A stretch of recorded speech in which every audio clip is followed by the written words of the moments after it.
ज्ञान आता है बाहर से और समझ आता है भीतर से।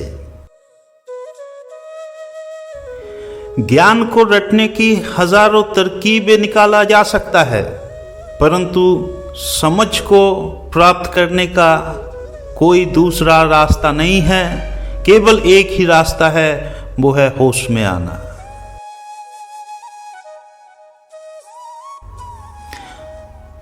आप दुनिया का सारा किताब, सारा ज्ञान एकत्रित कर सकते हैं। आप दुनिया के उन सारे ज्ञानों से ज्ञानी हो सकते हैं जो बाहर के हैं, परंतु इससे आपका समझ विकसित नहीं हो सकता। समझ एक भीतरी प्रक्रिया है। समझ एक ऐसा प्रक्रिया है जिसके लिए होश की आवश्यकता है। कुछ ऐसे विषयों का आवश्यकता होता है जो कि बाहर से एकत्रित किया नहीं जा सकता। ज्ञान तो बस बाहरी एकत्रता है, उसको बस आप अपने स्मृति में रख दिए और काम हो गया, परंतु इससे समझ पैदा नहीं हो सकता। इस प्रक्रिया में समझ का विकास नहीं होता है, परंतु समझ को पैदा कर उसको स्मृति में रखने के लिए पहले समझ को जागरण करना होगा। और समझ की सृष्टि, समझ का जागरण होता है होश से, और होश आता है जागृति से।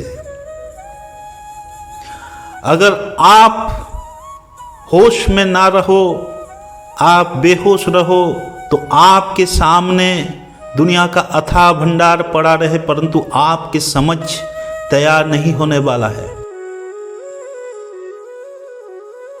और जब तक आप समझ को तैयार नहीं कर लेते हैं और उसको स्मृति में न रखते हैं, तब तक जीवन कठिन लगने लगेगा और जीवन में आप एक ही भूल बार बार करोगे।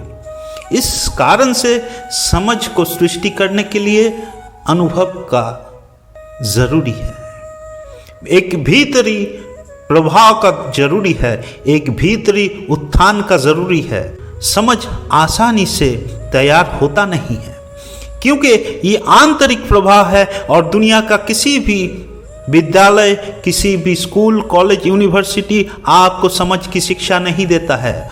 वो बस बाहरी ज्ञान को एकत्रित करके स्मृति में रखने का रास्ता दे सकता है, वो आपको अनुभव दे सकता है, परंतु समझ नहीं।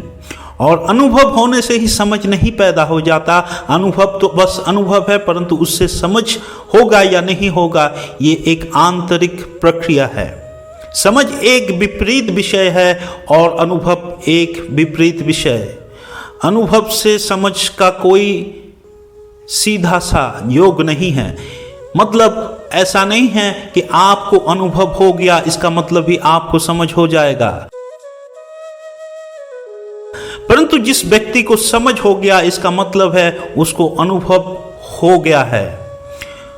उसके साथ घटा हो या ना घटा हो, परंतु उस अनुभव की छवि उसके समझ में आ चुकी है। अब उस समझ से उसका आगे बढ़ना है।